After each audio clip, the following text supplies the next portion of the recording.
પાટવી Gujarati news Anand જિલ્લામાં માર્ગોની યુદ્ધના ધોરણે મરામત 8 વિશેષ ટીમો દ્વારા તમામ તાલુકાઓમાં કામગીરી પૂરજોશમાં રેનકોટ પેચવર્ક ડ્રેનેજ ક્રોસ રિપેરિંગની કામગીરી હાલ પ્રગતિ હેઠળ આણંદ જિલ્લામાં તાજેતરમાં થયેલા ભારે વરસાદની પરિસ્થિતિને પગલે આણંદ જિલ્લાના પ્રભારી મંત્રી શ્રી સંજયસિંહ મૈડાએ જિલ્લાના અધિકારીઓ સામે બેઠક કરી જિલ્લામાં થયેલ ભારે વરસાદ બાદ કરવામાં આવનાર કામગીરીની સમીક્ષા કરી હતી। મંત્રીશ્રીએ આપેલ સૂચનો અને માર્ગદર્શન મુજબ જિલ્લામાં ભારે વરસાદને કારણે ક્ષતિગ્રસ્ત રસ્તાઓનું રિપેરિંગ કરી વાહન વ્યવહાર પુનઃ ઝડપથી પૂર્વવત કરવા અને માર્ગોની સુરક્ષા સુનિશ્ચિત કરવા માટે માર્ગ અને મકાન તથા પંચાયત વિભાગ દ્વારા વ્યાપક યુદ્ધના ધોરણે કામગીરી હાથ ધરવામાં આવી રહી છે।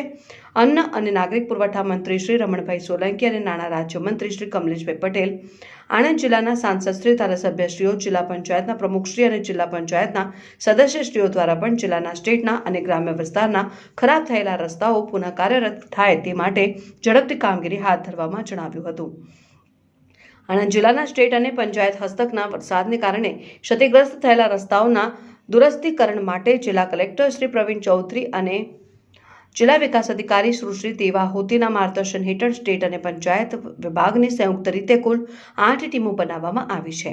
આ ટીમો દ્વારા જિલ્લાના તમામ તાલુકાઓમાં રસ્તાઓ ઉપર પડેલા ખાડાઓ પૂરવા, ધોવાણ સરખું કરવું અને રસ્તાઓ સલામત બનાવવાની કામગીરી હાથ ધરવામાં આવી રહી છે।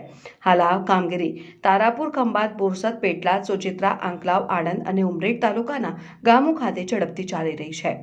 ભારે વરસાદના કારણે માર્ગોની સાઈડમાં પડેલા રેનકટનું પુરાણ, રસ્તા ઉપર પડેલા ખાડાઓનું પેચવર્ક, ડ્રેનેજ ક્રોસિંગ રિપેરિંગ તેમજ વરસાદના કારણે રસ્તા ઉપર નમી પડેલા વૃક્ષો કે ડાળીઓ હટાવવાની કામગીરી પૂર્ણ ઝડપથી પ્રગતિ હેઠળ છે। તંત્ર દ્વારા અત્યાધુનિક મશીનરી અને પૂરતા માનવબળનો ઉપયોગ કરીને વાહન ચાલકોને કોઈ મુશ્કેલી ન પડે તે માટે રસ્તાઓ તાત્કાલિક સાફ અને સુગમ બનાવવામાં આવી રહ્યા છે। માર્ગ અને મકાન વિભાગની ટીમ દ્વારા સ્થળ ઉપર રૂબરૂ મુલાકાત લઈને કામગીરીની ગુણવત્તા અને ઝડપ પર સતત નિરીક્ષણ રાખવામાં આવી રહ્યું છે। બંધ કે અસરગ્રસ્ત રસ્તાઓને શક્ય તેટલા ટૂંક સમયમાં સલામત રીતે ખુલ્લા મૂકવા માટે માર્ગ અને મકાન વિભાગની ટીમ રાત દિવસ કાર્યરત છે। પાટવી ગુજરાતી ન્યૂઝ શિવરાજ સુ।